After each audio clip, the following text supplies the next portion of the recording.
Hello students, ఈరోజు మనము basic principles of flights గురించి తెలుసుకుందాం. అసలు బేసిక్ ప్రిన్సిపల్స్ ఆఫ్ ఫ్లైట్ అంటే ఏంటి? Fundamentals of flight and aerodynamic. ఒక విమానం 3 కిలోమీటర్లు 9480 ఫీట్స్తో ఎత్తులో 112 మీటర్ల per second 403 kilometres per hour లేదా 3607 అడుగులు పర్ సెకండ్ల వేగంతో ప్రయాణిస్తుందని అనుకోండి. ప్రతి గగన భాగంలో గాలిలో ఒత్తిడి మరియు గాలి వేగం నిర్దిష్ట విలువలు ఉంటాయి. అవి ప్రకృతి చట్టాల ద్వారా నిర్ణయించబడతాయి. అది వాయుగమన శాస్త్రం చర్యలో ఉన్న ఉదాహరణ. ఏరోడైనమిక్ శాస్త్రం అనేది విమాన ప్రయాణం అర్థం చేసుకోవడానికి ముఖ్యమైన అధ్యయన క్రమం. ఏరోడైనమిక్ శాస్త్రం అనేది విమానాల రూపకల్పనలో నిర్ణయించే 4 ప్రధాన విభాగాలు ఒకటి. మిగిలిన 3 విభాగాలు విమాన శాస్త్రం, ప్రొపల్షన్ మరియు నిర్మాణములు. స్లైడ్ 4. విమానంపై ప్రయాణించే సమయంలో ప్రభావం చూపే ఫోర్సెస్ అంటే బలం. విమాన గగనంలో ఎగురుస్తూ బలాలు 3 ప్రధాన రకాలుగా విభజించవచ్చు. ఏరోడైనమిక్స్ ఫోర్స్ అంటే వాయుగమన బలం, ప్రొపల్సివ్ ఫోర్స్ ప్రొపల్షన్ బలం, గ్రావిటేషనల్ ఫోర్స్ భూగోళీయ బలం. స్లైడ్ 5. ఇప్పుడు డ్రోన్ మరియు లేదా ఎయిర్ క్రాఫ్ట్ ఎలా ఎగురుతుందో తెలుసుకుందాం. ఎయిర్ క్రాఫ్ట్ని ఎయిర్లో లావిటేట్ చేయడానికి ఒక సైంటిఫిక్ రీజన్ ఉంటుంది. ఆ సైంటిఫిక్ రీజన్ ఏంటంటే ఎయిర్ క్రాఫ్ట్ లేదా డ్రోన్ ఎయిర్లో ఫ్లై అవ్వడం గానికి 4 ప్రధాన ఫోర్సెస్ వల్ల పాసిబుల్ అవుతుంది. ఇప్పుడు ఆ ప్రధాన ఫోర్సెస్ ఏంటో తెలుసుకుందాం. Lift, weight, thrust and drag. Lift అంటే ఏంటి? ఈ ఫోర్స్ ప్లేన్ ఎయిర్లో ఎగడానికి ఉపయోగపడుతుంది. వెయిట్ భారం. ఈ ఫోర్స్ గ్రావిటీ వల్ల ప్లేన్ని కిందికి లాగేస్తుంది. థ్రస్ట్ ముందు బలం. ఇంజన్ లేదా ప్రొపెల్లర్ వల్ల ప్లేన్ని ముందుకు నడిపిస్తుంది. డ్రాగ్ విరుద్ధ బలం. ఈ ఫోర్స్ ఎయిర్ రెసిస్టెన్స్ వల్ల ప్లేన్ ముందుకు వెళ్ళడంని అపోజ్ చేస్తుంది. ప్లేన్ లేదా డ్రోన్ ఫ్లై అవ్వడానికి లిఫ్ట్ కన్నా వెయిట్ ఎక్కువ ఫోర్స్ అప్లై చేయవలసి ఉంటుంది. ముందుకు వెళ్ళడానికి థ్రస్ట్ కన్నా డ్రాగ్ ఎక్కువ ఫోర్స్ అప్లై చేయవలసి ఉంటుంది. అప్పుడు మాత్రమే ఒక ఎయిర్ క్రాఫ్ట్ లేదా డ్రోన్ స్మూత్గా ఎయిర్లో ఫ్లై అవ్వగలుగుతుంది. ఈ ఇమేజ్లో ఎయిర్ క్రాఫ్ట్ వింగ్ అంటే ఎయిర్ ఫాయిల్ యొక్క క్రాస్ సెక్షన్ చూపించబడింది. ఇది ఎలా వర్క్ చేస్తుందో తెలుసుకుందాం. వింగ్ షేప్ ఎయిర్ ఫాయిల్ వల్ల లిఫ్ట్ జనరేట్ అవుతుంది. ఎయిర్ ఫాయిల్ కింద ఎయిర్ ఫ్లో 2 డైరెక్షన్స్లో స్ప్లిట్ అవుతుంది. ఒక పార్ట్ వింగ్ పైన, ఇంకో పార్ట్ వింగ్ కింద. ఇది ఎలా పనిచేస్తుంది ఇప్పుడు తెలుసుకుందాం. వింగ్ పైన సైడ్లో ఎయిర్ ఎక్కువ స్పీడ్లో ఫ్లో అవుతుంది, అంటే ప్రెషర్ తగ్గుతుంది. వింగ్ కింద సైడ్లో ఎయిర్ ఎక్కువ స్పీడ్లో ఫ్లో అవుతుంది, అంటే ప్రెషర్ పెరుగుతుంది. ఈ ప్రెషర్ డిఫరెన్స్ వల్ల అప్వర్డ్ లిఫ్ట్ జనరేట్ అవుతుంది. ఇది బెర్నౌల్లీస్ ప్రిన్సిపల్ ప్రకారం జరుగుతుంది. ఎయిర్ స్పీడ్ ఎక్కువైతే ప్రెషర్ తగ్గుతుంది. Wing shape air foil and air flow వల్ల ప్లేన్కి లిఫ్ట్ వస్తుంది. ఈ లిఫ్ట్ వల్ల ప్లేన్ ఎయిర్లో ఎగరడం పాసిబుల్ అవుతుంది. స్లైడ్ 6. ఈ చిత్రంలో ఒక ఎయిర్ క్రాఫ్ట్ లేదా డ్రోన్ ఎలా ఫ్లై అవుతుందో చూపించబడింది. ఏరోప్లేన్ లేదా డ్రోన్ ఎయిర్లో ఫ్లై అవ్వడం లిఫ్ట్ అనే బలం వల్ల పాసిబుల్ అవుతుంది. వింగ్ ఎయిర్ ఫాయిల్ షేప్ వల్ల ఎయిర్ 2 డైరెక్షన్స్లో ఫ్లో అవుతుంది. ఒకటి వింగ్ పైన, మరొకటి వింగ్ కింద. వింగ్ పైన ఎయిర్ ఫాస్ట్గా ఫ్లో అవుతుంది, అంటే ప్రెషర్ తగ్గుతుంది. వింగ్ కింద ఎయిర్ స్లోగా ఫ్లో అవుతుంది, అంటే ప్రెషర్ పెరుగుతుంది. ఈ ప్రెషర్ డిఫరెన్స్ వల్ల ప్లేన్ని అప్పర్ డైరెక్షన్లో ఫ్లై అవుతుంది. ఇది లిఫ్ట్ ఫోర్స్ అని పిలువబడుతుంది. అప్పుడు డ్రోన్ లేదా ఎయిర్ క్రాఫ్ట్ రన్ చేస్తే వింగ్ షేప్ మరియు ఎయిర్ ఫ్లో వల్ల లిఫ్ట్ క్రియేట్ అయ్యి ప్లేన్ ఎయిర్లో ఎగరడం జరుగుతుంది. స్లైడ్ 7. బెర్నౌల్లీస్ ప్రిన్సిపల్. అసలు ఈ బెర్నౌల్లీస్ ప్రిన్సిపల్ అంటే ఏంటి? దీనివల్ల ఉపయోగం ఏంది? అసలు దీనివల్ల ఎయిర్ క్రాఫ్ట్కి, డ్రోన్స్కి ఎలా ఉపయోగపడుతుంది తెలుసుకుందాం. బెర్నౌల్లీస్ సూత్రం ప్రకారం ద్రవం వేగం పెరిగితే ఒత్తిడి తగ్గుతుంది. అందువల్ల గాలి రెక్కపై ఎక్కువ వేగంతో కదిలినప్పుడు దీని యొక్క వెలాసిటీ తగ్గిపోతుంది. స్లైడ్ 8. ఈ చిత్రంలోని ఫోర్స్ వెక్టార్ ఎయిర్ ఫాయిల్ మీద ఎలాంటి ప్రభావం చూపిస్తుందో తెలుసుకుందాం. లిఫ్ట్ అంటే దాని మీదకి తిరిగే బలం. డ్రాగ్ వెనక్కి లాగడం జరిగే బలం. రిజల్టెంట్ ఫోర్స్ లిఫ్ట్ మరియు డ్రాగ్ కలిసిన ఒక బలం. Angle of attack air foil లైన్కి విండ్ మధ్య ఉన్న కోణం. సెంటర్ ఆఫ్ ప్రెషర్ మొత్తం బలం పనిచేసేది ఈ పాయింట్లోనే. ఈ డయాగ్రామ్లో ఎయిర్ ఫాయిల్ మీద లిఫ్ట్, డ్రాగ్ మరియు రిజల్టెంట్ ఫోర్స్ ఎలా పని చేస్తుందో చూపించారు. Slide 9. Force vectors on air foil. దీని యొక్క క్యాలిక్యులేషన్ లిఫ్ట్ అనేది ఇప్పుడు తెలుసుకుందాం. L = 1/2 rho V square S into CL. అంటే rho equals to density of air, V అంటే velocity of free stream air, S అంటే వింగ్ ఏరియా, సిఎల్ అంటే lift coefficient. Slide 11. Drone rotorcraft configuration అంటే ఏంటి? ఇప్పుడు దాని గురించి తెలుసుకుందాం. అత్యంత సాధారణమైన డ్రోన్ రకంలో రోటర్క్రాఫ్ట్ ఒకటి. దీని యొక్క కాన్ఫిగరేషన్ క్వాడ్కాప్టర్. ప్రొపెల్లర్ బ్లేడ్ అనేది మోటార్ తిప్పే శక్తిని థ్రస్ట్గా మారుస్తుంది. ఇది ఒక వంకరగా అంటే ట్విస్టెడ్గా ఉన్న ఎయిర్ ఫాయిల్ ఆకారంలో ఉంటుంది. స్లైడ్ 12. ప్రొపెల్లర్ ఒకసారి తిరిగినప్పుడు దాని చివరి భాగం టిప్ అని పిలుస్తాం. టిప్పులోని వేగం లోపలి భాగం కంటే ఎక్కువగా ఉంటుంది, ఎందుకంటే చివరి భాగం ఎక్కువ దూరం ప్రయాణిస్తుంది. డ్రోన్ ఎలా ఎగురుతుంది? మనందరికీ తెలుసు ప్రొపెల్లర్ తిరగడం వల్ల డ్రోన్ ఎగురుతుందని. కానీ దాని యొక్క ఫోర్సెస్ ఎలా యాక్ట్ అవుతాయి అనేది ఇప్పుడు తెలుసుకుందాం. అది వాతావరణం నుండి గాలిని తీసుకొని కిందికి నెట్టుతుంది. న్యూటన్ యొక్క 2వ మరియు 3వ నియమాల ప్రకారం ఈ చర్య ఫలితంగా ప్రతి చర్య బలం ఏర్పడి డ్రోన్ పైకి లేపుతుంది. ఇది 13. ఇప్పుడు మనం క్యాలిక్యులేషన్ ఆఫ్ డ్రాగ్ గురించి తెలుసుకుందాం. డ్రాగ్ అంటే లాగడం. దీని యొక్క formula D equals to 1/2 rho V square S into CD. అంటే దీన్ని డిఫైన్ చేసుకుందాం ఇప్పుడు.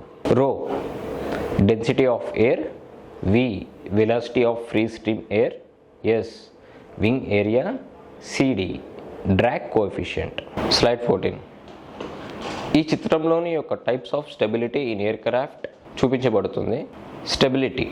స్టెబిలిటీ అంటే ఎయిర్ప్లేన్ డిస్టర్బ్ అయిన తర్వాత మళ్ళీ తన నార్మల్ పొజిషన్కి రావడానికి ఉన్న types of stability. Longitudinal stability, front back డైరెక్షన్లో బ్యాలెన్స్ మెయింటైన్ చేయడం కోసం లాంగిట్యూడినల్ స్టెబిలిటీ యూజ్ చేస్తాం. డైరెక్షనల్ స్టెబిలిటీ, ప్లెయిన్ డైరెక్షన్లో బ్యాలెన్స్ మెయింటైన్ చేయడానికి డైరెక్షన్ స్టెబిలిటీ అనేది చాలా ఉపయోగపడుతుంది. లాటరల్ స్టెబిలిటీ, వింగ్లో బ్యాలెన్స్ మెయింటైన్ చేయడానికి ఉపయోగపడుతుంది. స్లైడ్ 15. ఈ చిత్రంలో ఎయిర్ క్రాఫ్ట్ మోషన్ యాక్సెస్ చూపించబడింది. ఇది ఎలా పనిచేస్తుందో తెలుసుకుందాం. ఏరోప్లేన్లో 3 ముఖ్యమైన ప్రధాన యాక్సెస్ ఉంటాయి. ప్రతి దానికి యొక్క స్పెషల్ మూమెంట్ ఉంటుంది. లాంగిట్యూడినల్ యాక్సిస్ అంటే ప్లేన్ అప్ డౌన్ అవ్వడం, రోల్ మూమెంట్ అని అంటారు. లాటరల్ యాక్సిస్ అంటే పిచ్, వింగ్ నుండి వింగ్ వరకు ఉండే axis, plane nose up down అవ్వడం, పిచ్ మూమెంట్ అని అంటారు. Vertical axis yaw, up down డైరెక్షన్లో ఉండే axis, plane nose left right తిరగడం, యా మూమెంట్ అని అంటారు. రోల్ అంటే ఏంటి? వింగ్ టిల్ట్ అవ్వడం. పిచ్ నోస్ అప్ డైరెక్షన్లో తిరగడం. Yaw plane direction left are రైట్కి మారడం. స్లైడ్ 16. ఈ చిత్రంలో లాంగిట్యూడినల్ స్టేబుల్ ఎయిర్ క్రాఫ్ట్ చూపించబడింది. దాని యొక్క అర్థం ఏంటో తెలుసుకుందాం. లాంగిట్యూడినల్ స్టెబిలిటీ అంటే ప్లేన్ ఫ్రంట్ బ్యాక్ పిచ్ డైరెక్షన్లో బ్యాలెన్స్ మెయింటైన్ చేయడానికి ఉపయోగపడుతుంది. అంటే నోస్ అప్ అయ్యాక మళ్ళీ డౌన్ అయ్యి నార్మల్ పొజిషన్కి రావడం కోసం నోస్ డౌన్ అయ్యాక మళ్ళీ అప్ అయ్యి బ్యాలెన్స్ చేస్తుంది. ఇప్పుడు దీని యొక్క ఎక్స్ప్లెనేషన్ మనం తెలుసుకుందాం. ఈ ఫిగర్లో 2 పాయింట్స్ చూశారు. సెంటర్ ఆఫ్ గ్రావిటీ సిజీ మరియు న్యూట్రల్ పాయింట్ ఎన్పి. సిజీ ఎన్పి ముందు ఉంటుంది అంటే ప్లేన్ లాంగిట్యూడినల్ స్టేబుల్ అని అర్థం. అంటే ప్లేన్ డిస్టర్బ్ అయ్యాక ఆటోమేటిక్గా మళ్ళీ నార్మల్ ఫ్లైట్ పొజిషన్లో బ్యాలెన్స్ అవుతుంది. స్లైడ్ 17. ఈ చిత్రంలో ఎఫెక్ట్ ఆఫ్ సిజీ అంటే centre of gravity in longitudinal stability చూపించబడింది. దీని యొక్క అర్థం ఏంటో మనం తెలుసుకుందాం. సిజీ సెంటర్ ఆఫ్ గ్రావిటీ పొజిషన్ బట్టి ప్లేన్కి ఉన్న లాంగిట్యూడినల్ స్టెబిలిటీ చేంజ్ అవుతుంది. అంటే సిజీ ఎక్కడ ఉంటుందో దాన్ని బట్టి ప్లేన్ ఎక్కువ స్టేబుల్, తక్కువ స్టేబుల్ లేదా అన్స్టేబుల్ అవుతుంది. దీని యొక్క ఎక్స్ప్లెనేషన్ మనం ఇప్పుడు తెలుసుకుందాం. వెరీ స్టేబుల్ అంటే మ్యాక్సిమం 5% ఎంఏసి మ్యాక్. సిజీ ఫ్రంట్లో ఉంటుంటే ప్లేన్ చాలా స్టేబుల్గా ఉంటుంది, కానీ కంట్రోల్ చేయడం కొంచెం కష్టం, ఎందుకంటే నోస్ హెవీ ఉంటుంది. స్టేబుల్ 25% ఉంటుంది. ఇది ఐడియల్ పొజిషన్స్, ప్లేన్ స్టేబుల్గా ఉంటుంది మరియు కంట్రోల్ ఈజీగా ఉంటుంది. Less stable 30%. సిజీ కొంచెం బ్యాక్కి మూవ్ అయితే స్టెబిలిటీ తగ్గుతుంది, అంటే ప్లేన్ ఈజీగా పిచ్ అప్ డౌన్ అవుతుంది. Neutral 35%. CG and neutral point same పొజిషన్లో ఉంటే plane neither stable nor unstable balance మధ్యలో ఉంటుంది. Unstable behind NP. CG neutral point కింద బ్యాక్కి వెళ్తే ప్లేన్ అన్స్టేబుల్ అవుతుంది. ప్లేన్ డిస్టర్బ్ అయ్యాక ఆటోమేటిక్గా నార్మల్ పొజిషన్కి రాదు. సీజీ ఫ్రంట్లో ఉంటే మోర్ స్టెబిలిటీ, లెస్ కంట్రోల్ ఉంటుంది. సీజీ బ్యాక్లో ఉంటే లెస్ స్టెబిలిటీ, మోర్ డేంజరస్లో ఉంటుంది. టేక్ ఆఫ్ అంటే డ్రోన్ కానీ ఏరోప్లేన్ కానీ ఎలా ఎగురుతుంది, దాని యొక్క మెకానిజం గురించి మనం ఇప్పుడు తెలుసుకుందాం.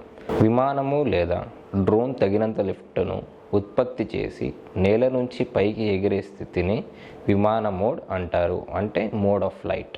ఇక్కడ మీరు కింద చూసినట్టయితే 2 పిక్చర్స్ ఉంటాయి. మొదటి పిక్చర్ వచ్చేసి ఫిక్స్డ్ వింగ్ కాన్ఫిగరేషన్తో ఉండే డ్రోన్, రెండో పిక్చర్ వచ్చేసి రూటర్ క్రాఫ్ట్ కాన్ఫిగరేషన్తో ఉండే డ్రోన్. స్లైడ్ 19.